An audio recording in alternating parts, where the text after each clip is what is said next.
And good morning. Morning. Great, I get a response, wonderful.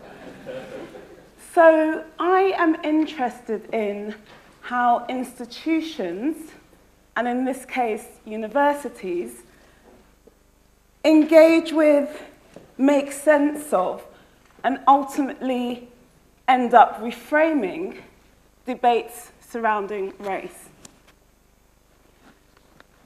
In other words, I'm interested in how the racial justice project is performed within higher education.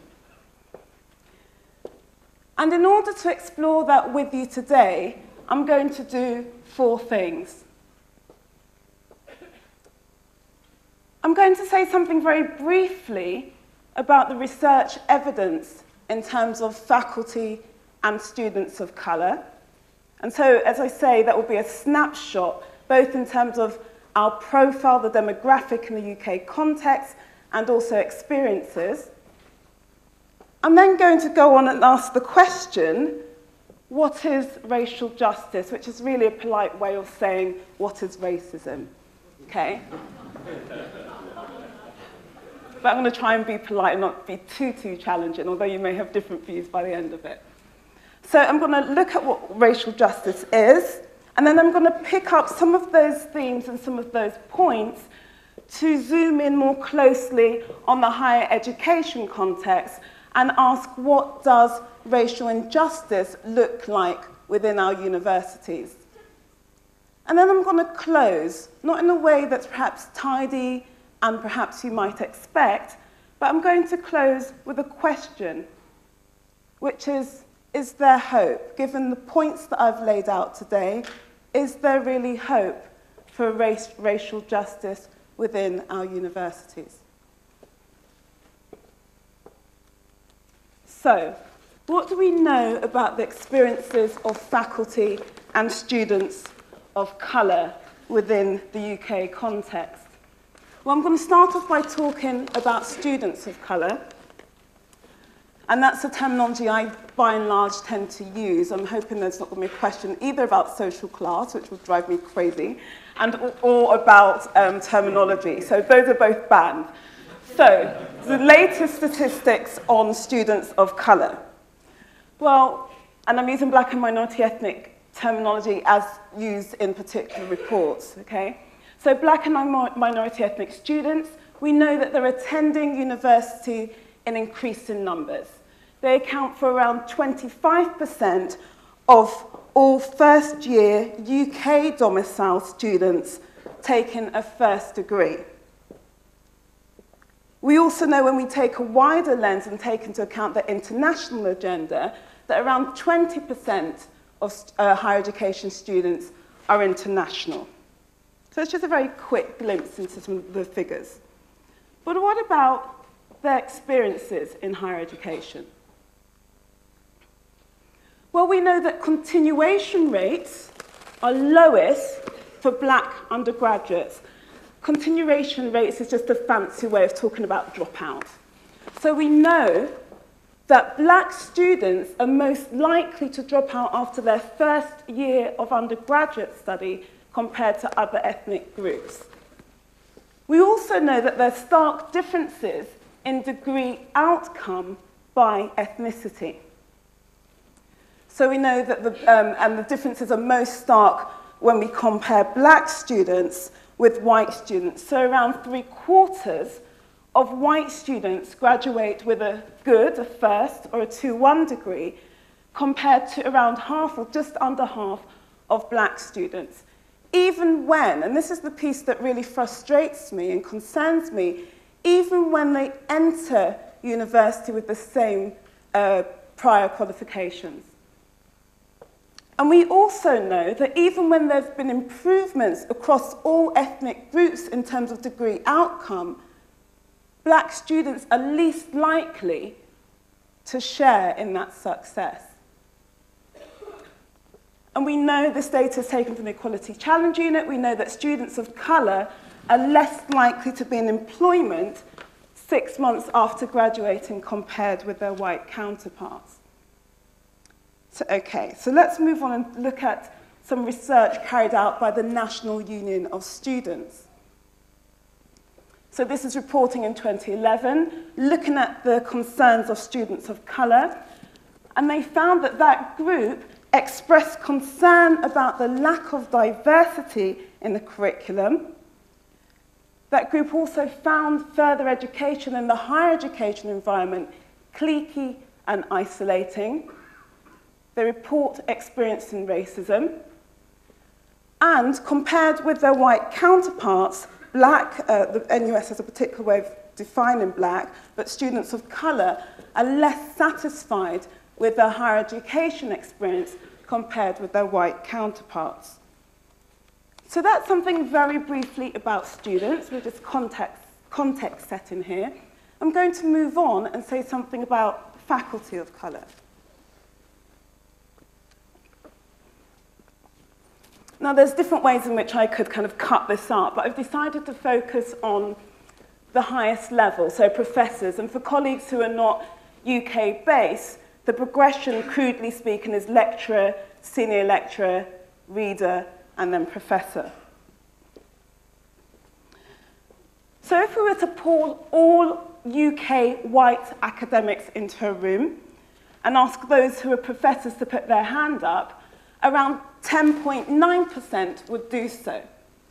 If we were to carry out the same exercise for UK faculty of colour, 9.7% would do so. But we also know it's not really meaningful to aggregate all people of colour together, so let's break that down. We know that you're least likely, if you look across all the ethnic groups, to be a professor if you're black. Now, this data is from, which is the most recent data published, is 14-15, and I know there have been at least 2 or 3 appointments since this data. So it's slightly over 75, but 75 UK black professors, UK black academics are professors. And if we disaggregate that further, we take an intersectional lens and consider gender, we know that 21.8% of UK academics are white females, and 1.6% of UK academics are female professors of colour. So what about our experiences within the sector? Well, actually, there's very scant research, certainly when we compare the landscape to the US context, but there's relatively little research on the experiences of faculty of colour in the UK. That which does exist shows that faculty of colour report being undermined, undervalued, work contributions not recognised. They experience racial stereotypes and slights. And, as research published by the ECU has reported, they are most likely to consider leaving the UK to work overseas when compared to their white counterparts. One of my concerns about UK higher education is that we're often quite slow to catch up with debates, certainly when it comes to race, that are happening beyond the sector. So rather than viewing what I've presented so far in isolation, I'd like to invite us to take a slightly wider lens and consider some of the research that's also been done elsewhere. And so I'm drawing on research that was published, the quantitative element was published in 2015, and the qualitative element in 2016, that was carried out by a business in the community and researchers at Code at the University of Manchester. Now, they carried out one of the largest known surveys on race in the workplace. So they had over 24,000 respondents. And the aim of that survey was, and I quote, to better understand issues surrounding the underrepresentation of what they define as ethnic minorities in the workplace and at senior levels. We'll come back to that senior levels piece in a moment.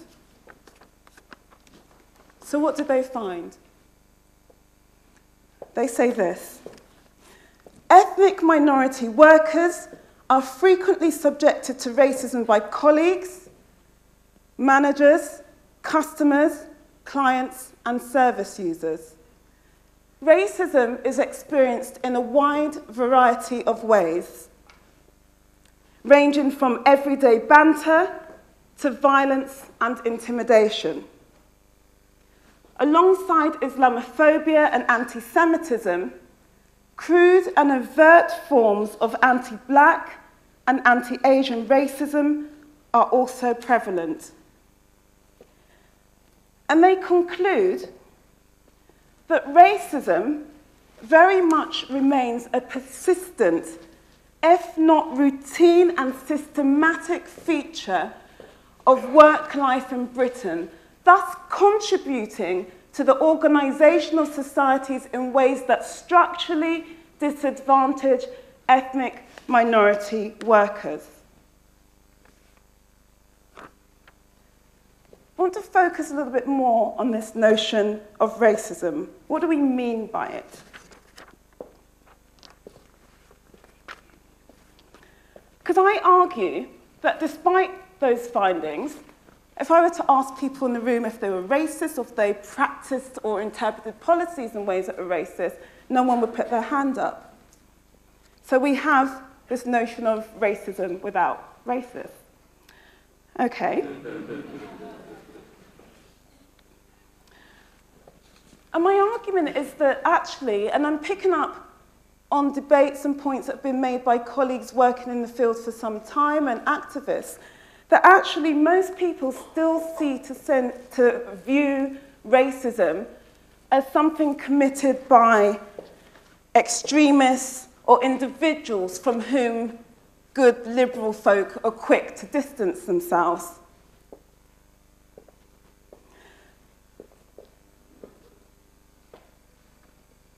But I want to make an argument for a much more insidious form of racism that, just like everyday sexism, which we're prepared to talk about now, exists all around us in everyday form. It exists in procedures, in policies, decision-making, in the ways in which institutions are organised. It exists in how individuals within those institutions make sense of and enforce policy. And again, I'm not necessarily saying anything new. Similar points were picked up back in 1999 on the publication of the Stephen Lawrence Inquiry Report in this country. Speaking at the time, the then Home Secretary, Jack Straw, speaking in Parliament on the day, he said this: any long-established, white-dominated organisation is liable to have procedures, practices, and a culture that tend to exclude or disadvantage non-white people. Procedures, practices, and a culture that tend to exclude or disadvantage non-white people. Well, let's play with what Straw said a little bit. So if we're following his reasoning, it would imply that those policies, procedures, culture don't only disadvantage non-white people, but they would also serve to advantage white people. Something that we tend not to speak about really in this country. And to help us think this through, I'd like us to jump forward from 1999 to 2014. And those of you who've heard me present before will know that I get slightly excited over this report, so I'll try and rein it in a bit. But I think it's quite an interesting report. A government-based report. It's published by the Commission on Social Mobility and Child Poverty. And what they did is, this is a report of their research examining the educational background of over 4,000 leaders from a range of sectors, so business, law, media, and so on.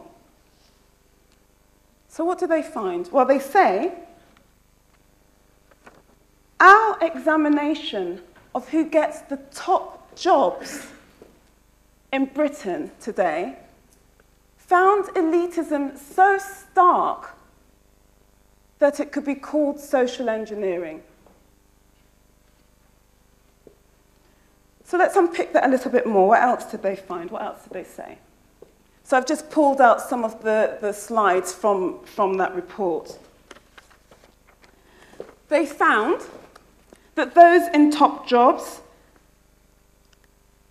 have traditionally attended independent schools, Oxbridge, or the Russell Group. The report highlights a network of privilege and elitism across the professions that have the most influence on what happens in the UK. And they go on to say, it is entirely possible for politicians to rely on advisors to advise, civil servants to devise policy solutions, and journalists to report on their actions, having all studied the same courses at the same universities, having read the same books, heard the same lectures, and even being taught by the same tutors. Now, colleagues in the audience who specialise in Bourdieu will see, obviously, clear synergies and overlaps in his work on the reproduction of class inequalities. But this is not just about social class. This is also, I argue, about race advantage. So that report talks mainly about elitism in terms of schooling. It does, in one or two places, also talk about gender. And it mentions, in even fewer places, race.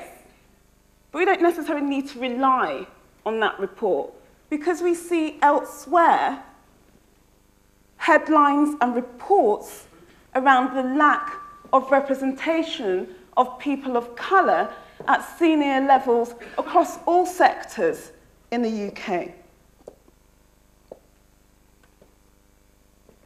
And yet, in contemporary debates on social mobility and what we are now calling diversity, it wasn't called diversity when I started off, race is often overlooked altogether. This was starkly evident earlier this year when the BBC published the figures of its top 150 earners. There was widespread coverage, debate, and outrage. The story was headline news across national newspapers, news websites, and on social media. And rightly so. However, there was another issue, also to do with the BBC pay gap, that received relatively little attention.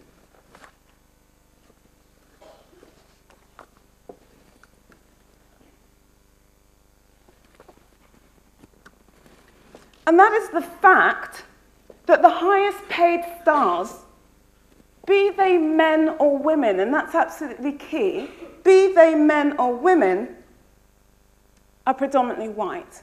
And this is a point taken up by long-standing journalist Joe Harker in his piece in The Guardian.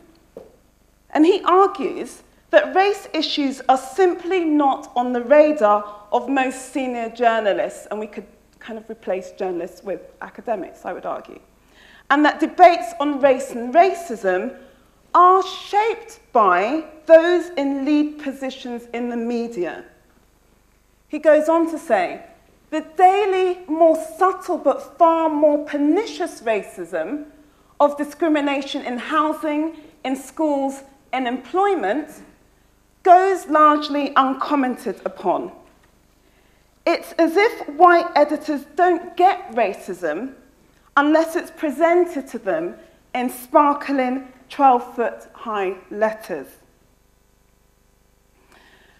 Now, this is a point that was also picked up by one of the respondents in a 2-year project called Racism and Education Policy that I was involved in with David Gilbourne, Paul Warmington, and Sean DeMack. And this respondent, obviously with a pseudonym, says this: people don't like talking about race. They like to brush it under the carpet. You can talk to people about gender inequality. You talk to people about that and they will quote, only 1 or 2 CEOs of FTSE 100 companies are female. And they'll quote other statistics and people go crazy. They'll be like, oh, that's scandalous. That's terrible. Fair-minded people will say that. You talk about race inequality in the same way, and people say, but it's better. But better's not good enough, you know? It's an unequal society. So far I've shared with you something about, very briefly, about students and faculty of colour, both in terms of stats and representation and experiences. I've also gone on and challenged the notion of racism only existing in extreme forms. I've also argued that racial disparities, the issue of race and racial disparities, tends by and large to go unnoticed and unmentioned in debates surrounding social class and gender. Social mobility and gender. So let's narrow our focus now and consider what racial injustice looks like in the context of higher education. Now, in order to do this, I'm going to start off by sharing with you a series of scenarios. So I'm drawing on my interest in critical race theory and counter-narrative. And these are semi-fictional accounts. They're composite accounts, and they're drawn from a mixture of research or instances where I've been called into institutions, either in a formal or informal capacity, and various accounts have been shared with me. Okay. And I invite you to reflect on how many, or whether you can indeed, identify any of these practices within your own institutions. I'm going to take a swig of water.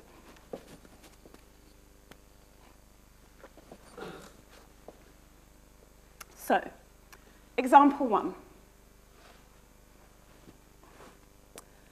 A black staff network at an ethnically mixed university carries out a survey to capture the experiences of staff and faculty of colour.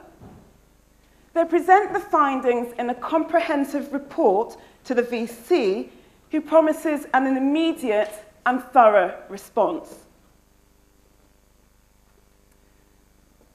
3 months later, a white academic who has publicly professed ignorance about race and has no track record in the field is appointed to the role of equalities lead and charged with addressing the concerns of the network.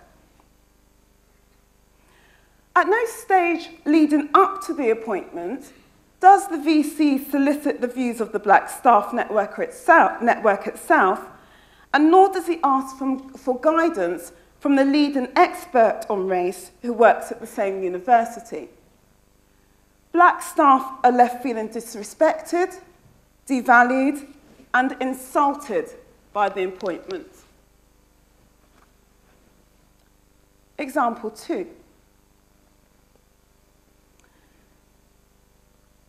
A high-status university regularly features photos of its students of colour on its brochures and boasts of its work in engaging diverse audiences.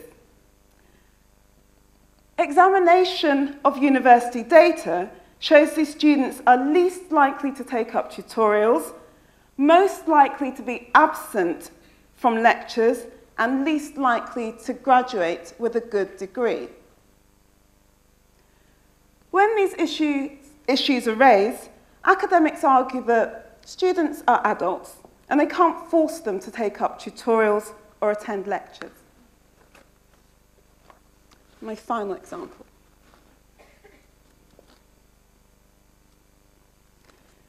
And this is my favorite, by the way.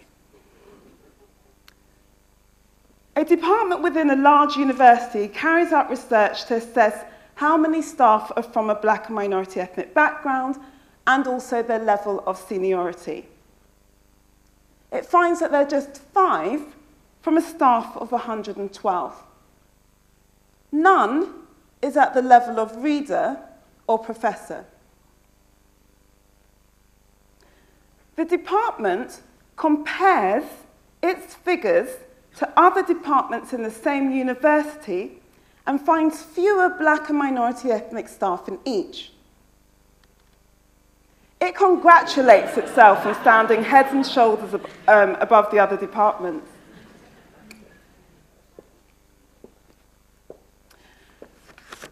Taken together, I've tried to synthesize the ways in which institutions respond to issues concerning race in this way. So I'm just going to flag these quickly. So what we've got on your left is the ways in which institutions analyze and interpret the problem. And then I'm going to tell you the kind of solutions that generally profit. So the reason why faculty of colour or students of colour aren't progressing is because they lack confidence, or there's actually a pipeline issue, there's not enough coming through, or actually they don't have the right skills or knowledge. Or actually, do you know what? We do have faculty of colour and students of colour, but they're just not visible. Issue around problem data, which we saw in the previous exercise, the 5 out of 112. So something wrong with the data, but if we kind of reframe it, it'll be okay. And then there's an obsession with data, which I'll explain in a moment, and then whitewashing, so pretending there's no issue whatsoever with race. So let me just talk about those in relation to the kinds of solutions that are generally offered. So, as I said, the problem is that the ethnic minority group in question, lack confidence. So we fix that by giving them mentoring schemes. Pipeline, well, it's a numbers issue, so in other words, it's nothing to do with us. Maybe your faculty of colour, the reason they're not progressing is because they don't have the right skills and knowledge, so we can offer them leadership training. And crucially, that leadership training won't mention anything about race or racial slights or how to handle those types of issues.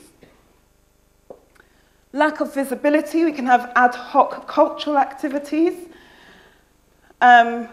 Problem data, so what we do is we frame it so it becomes a bit of a PR exercise. So 5 out of 112, we're doing better than the ones down the road who've only got 5, got 0.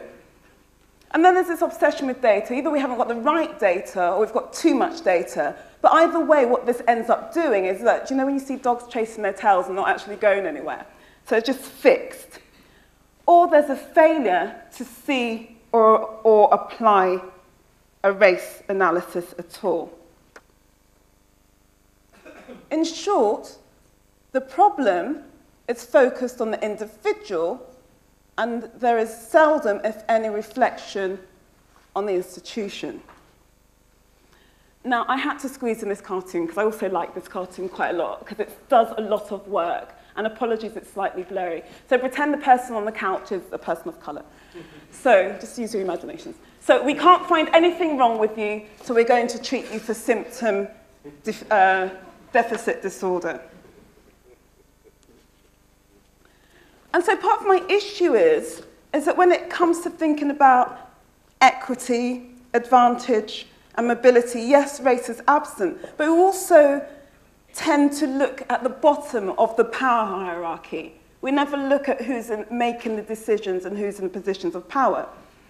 And writing in a special issue of Discourse, Connell reminds us that in neoliberal talk about education, there is no discussion of the rich, and we can substitute rich with those in positions of power.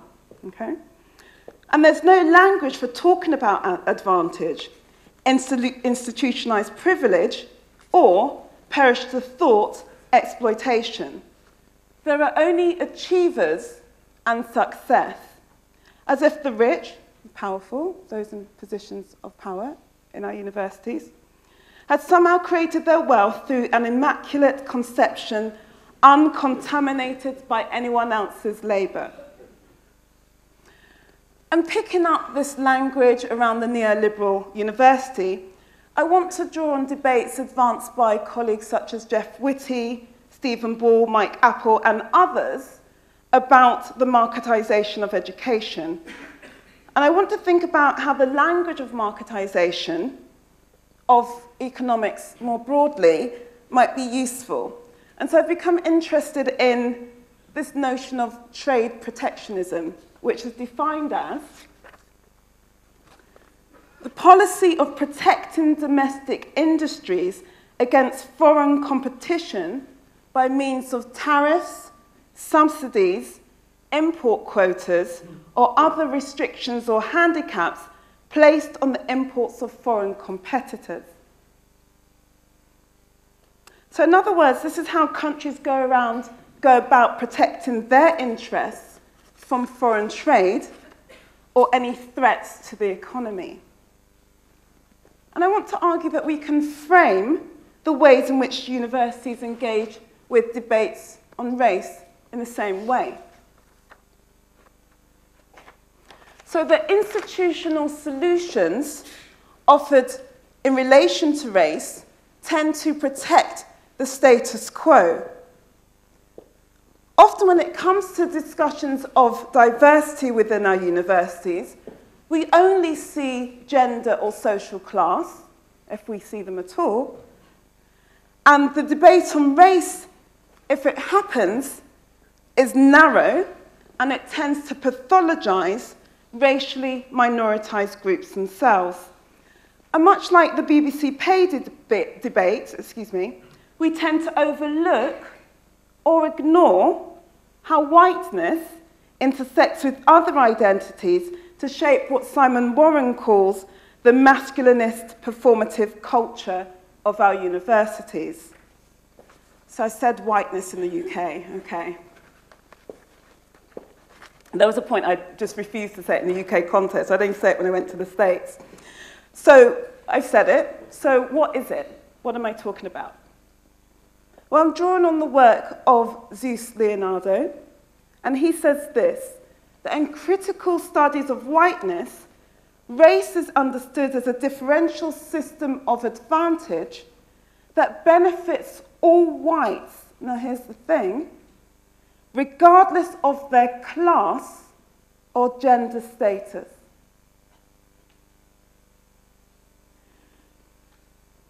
Now, the journalist Rennie Edo-Lodge, writing in her book, Why I No Longer Talk to White People About Race, if you've not read it, I strongly recommend it, picks up on similar debates in terms of trying to understand this notion of advantage.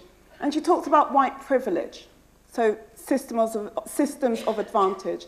And she defines white privilege in a way that I think is quite helpful. And she says that white privilege is an absence of the consequences of racism.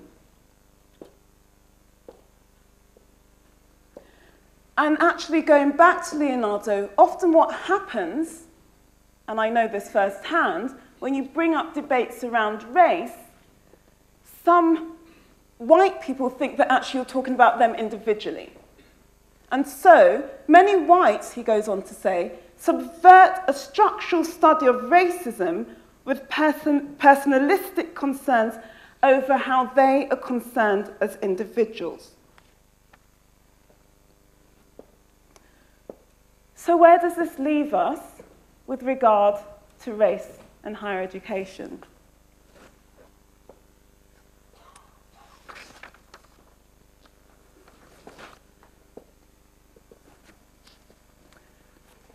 So my use of the word quest is quite deliberate. When you stick the word into Google Images, these kinds of pictures come up. So, you know, there's this kind of Hobbit-esque journey at dawn to somewhere far for something difficult and hard to acquire, probably the ring. And then you've got this darkness and gloom, man with long hair, indefinable ethnicity, but lots of drama. But also, as we see from this one here, this sense of a game.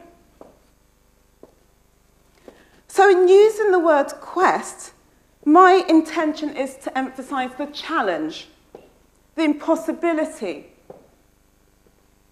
the mythical nature of seeking racial justice when the terms and decisions are being made by those in positions of power with little investment in making visible their privilege and how racial advantage operates.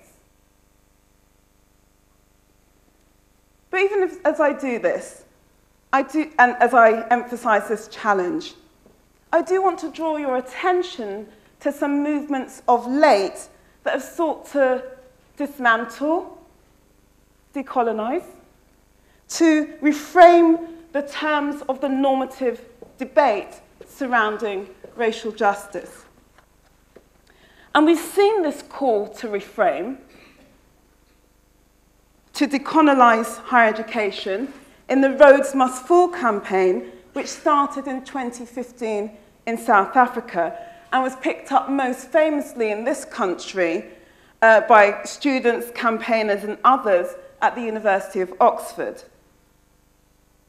Now, Roads Must Fall was not merely about the removal of a single statue, as some areas of the press would have us believe. But it was, in fact, a wider call for a curriculum, culture, and a teaching staff that is racially honest and equitable.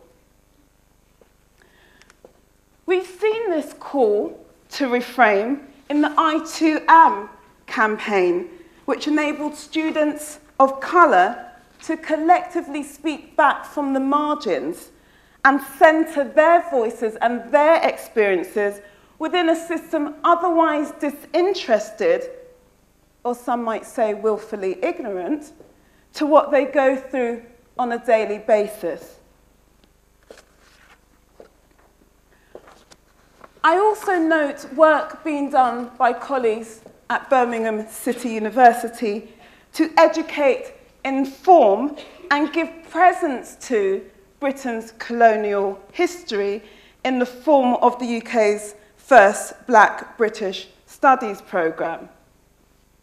And then, of course, there are the debates initiated by some colleagues and students at UCL, which demanded answers to questions that some of us have been asking for a very long time. Why is my curriculum white, and why isn't my professor black?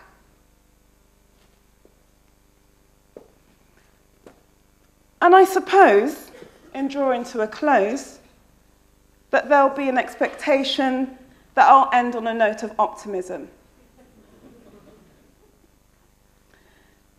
That I'll offer solutions, perhaps some of them radical, solutions that will encourage universities to change in terms of the ways in which they engage with race. But instead, I'm going to end with a quote by one of the key founders of critical race theory, Derrick Bell. And he says this: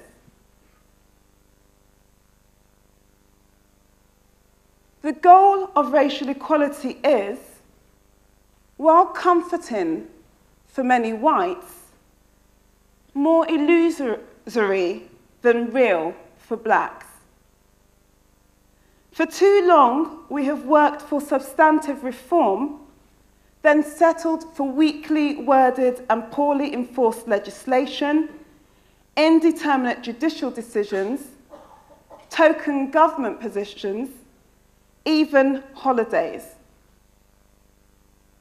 I repeat, if we are to seek new goals for our struggles, we must first reassess the worth of the racial assumptions on which, without careful thought, We have presumed too much and relied on too long. Thank you.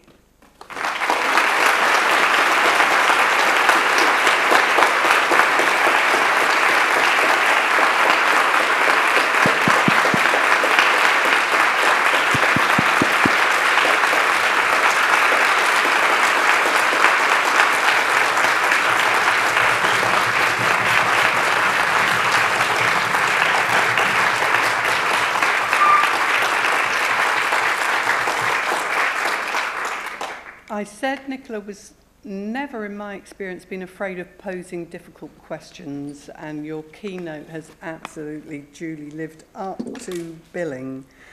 I mean, it's hard to sort of react on the hoof because there's a lot in there in the presentation. What I know about critical race theory, and it was also there just in the brief 5 minutes that we gave Gloria yesterday, is it is absolutely insistent on the power of reframing the question. And I think you've given us, by both producing the data and then reframing the questions we ask about it, Nicola, and asking some very searching questions about whose responsibility is it, and how can we construct a we that can collectively address the things that are so self-evidently wrong. I don't have any more straight answers to this than you rightly refused to give us in the speech, but I would like to open this up to questions from the floor. If anybody would like to ask a question, we have a roving mic. Wave a hand and I can direct roving mic to appropriate place.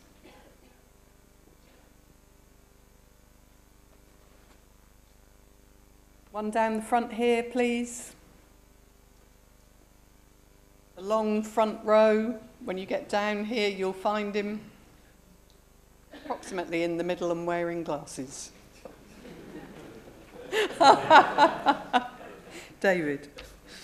Thank you, Nicola, for a very thought-provoking talk. And something perhaps that's overdue for an organisation like BERA to confront more systematically and seriously. I've got a question, though, which is about the bit that you refused to do at the end for now. And I just wonder whether there's something for universities to focus on collectively, perhaps inspired by the recent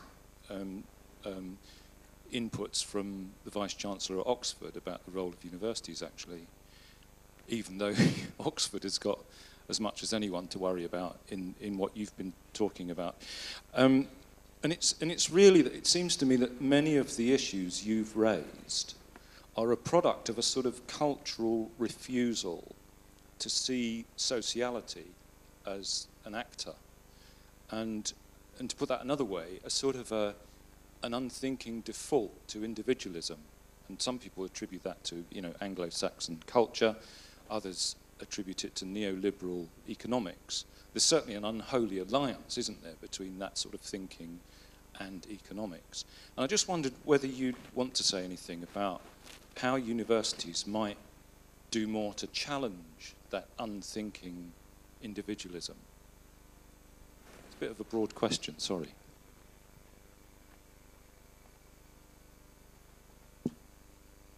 I'm going to take questions one at a time. We will have another question over here, but Nicola, do you want to have a go? Well, I was quite deliberate in not presenting nice, tidy answers. And the reason for that is because I think universities have the answers. If I think about my area of expertise, those 3 little mini case studies that I gave weren't simply magicked from my head from a night when I couldn't sleep. They are composite and semi-fictional, but what I'm really have been wanting to show in what I presented today is the resistance and why that resistance might be there and who benefits from resisting in that way. So when I put up Joseph Harker's, when I talked about the BBC pay debate, you know, I was shouting at my radio about intersectionality, which is very sad that I'm sharing with you. But that is not uncommon. So the question really is, who is leading the debate? You know, when I put up that picture from the Penguin book about these nice men are having a meeting about diversity, actually, this is not uncommon. This is not uncommon. And you might nowadays have one woman who will be white on that panel. But, you know, we have and we install people in positions to take forward work on race who have no competence at all in the area. So I don't feel that I need, when that happens, and it happens so consistently, the only question that one can then ask is, who is this benefiting? Because it's not benefiting people who look like me, to paraphrase Obama. That doesn't make sense, and it's not simply an equation of, I did work on gender or insert whichever, so therefore I can immediately transfer those skills over to race. But we see this time and time again, and this is not new. What I present today is not new, not to downplay my own amazingness, but you know, what I presented today draws on esteemed colleagues who are in the audience, on activists. I mentioned the Lawrence Inquiry from 1999 when we, as a country, were in a flurry of outrage over these boys, these young men who had murdered Stephen Lawrence. But apparently, by the time we reached 2009, we had key figures, one of whom I put up, Jack Straw, saying that we'd reached the end of institutional racism. Really? We've undone it in 10 years, something that's so profound and embedded in the structures and policies and ways of thinking of this country, we've undone it in 10 years. So when you ask me about how we can move from unthinking individualism, we all have a responsibility. And you know, when people of colour are speaking, how do we respond to that? How do we listen? You know, I've had people, white men, shout me down because they think that I'm saying all white men are evil and I hate them. Which goes back, that's why I included that little quote from Zeus Leonardo. So there's something about taking responsibility for the wider picture, and also, so I can go on forever, by the way, so I'll just shut up a minute. But there's something about when we're interpreting policies, what is the context in which we're interpreting policies? So if you find that not many faculty of colour have applied for exposition, and you don't have many in the first place, ask questions about that. I mean, I could go on and on with solutions, but I've done that in a number of contexts. But you have to start asking questions, why aren't those things being taken up? Who ultimately is in a decision-making process? Who has the power to enforce these decisions, and why are they not being taken through? Okay, thank you very much. Another question over here. Hello, thank you for your presentation. I enjoyed it. My question, I'm going to pose a question and then explain why, is, so you haven't given us solutions, but where do you think we should go? Because I think in South Africa, where I'm from, we know all about race, and we know all about white privilege. But black people are not in the minority, so we still have the issues of the UK, but not to the same extent. And so when Rhodes fell, the academics were not there. The students were there. The academics, the majority of them, black and white, were complaining. They couldn't get their marks down because Rhodes fell just as the academic year was ending. And it's taken academics a long time, not all of them, of course, to get on board and to see that what the students want is not just about who is in power, who are professors, who are vice chancellors, but what is the education system? And how does one decolonize? How does one decolonize within a system that is so profoundly colonial? And that's about institutional racism. It's about white privilege, but even when black bodies are in those spaces.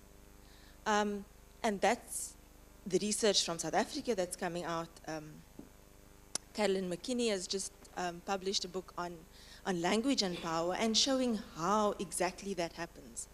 That even when black bodies enter white educational institutions, unless they mirror white privilege, they do not succeed. So that's my question, where to from here?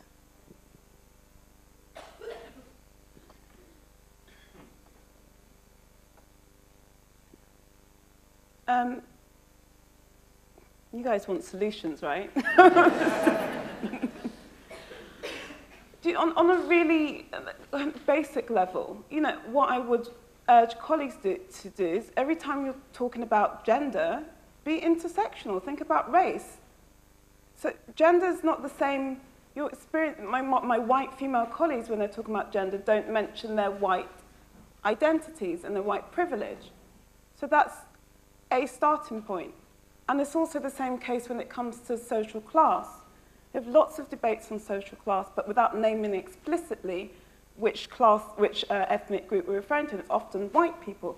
So be intersectional on the count of race. In terms of additional practical solutions, the other thing is I'd like to see, I kind of think about it in a very CRT way in terms of interest convergence. What would be the interest for white colleagues to take action on this, which I guess is connecting to the question we had from David James just now. Money? Money. So let's connect this then to promotions and to salaries.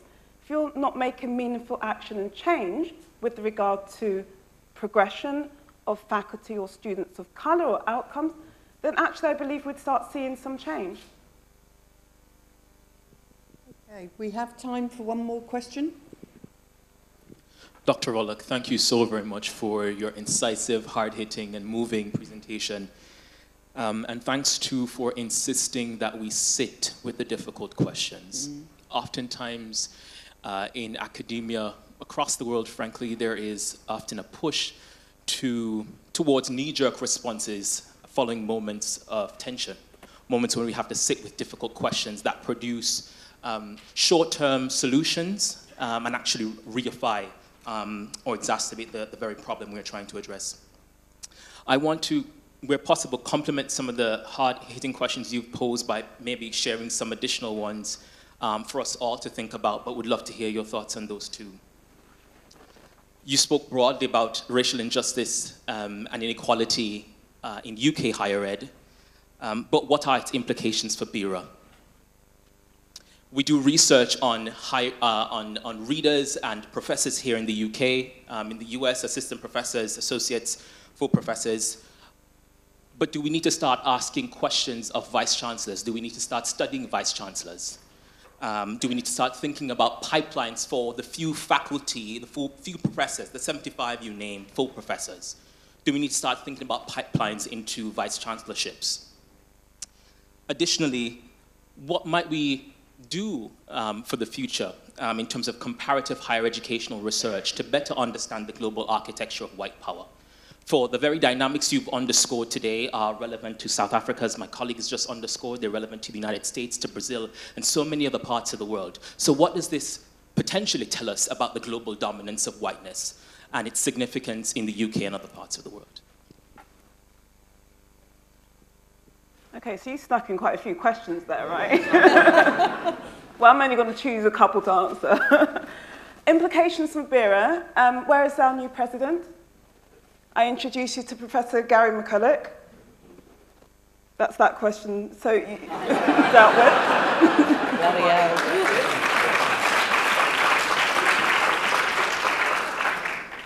And in terms that, I'm going to tease out something else. So you talked about comparative research.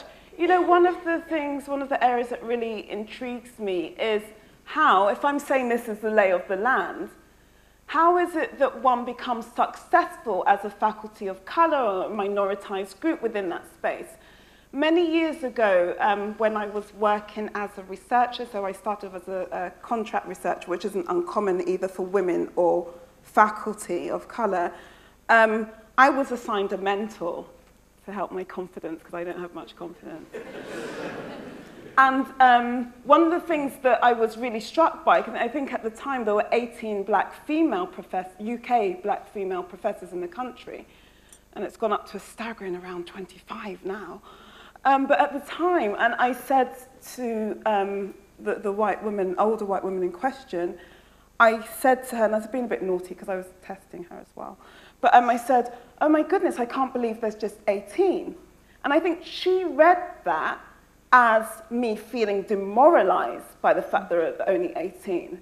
That wasn't the perspective that I had. I was just thinking, there are 18. How the hell did you guys get there? What were the processes and strategies that you used to enable you to get where you are? So that's what intrigues me, both in terms of a piece of research I'll be starting when I start at Goldsmiths next month, a project interviewing all of UK's black female professors to ask them precisely those questions. But that's also something I'd be really interested in exploring in a comparative aspect in terms of the US and other places as well.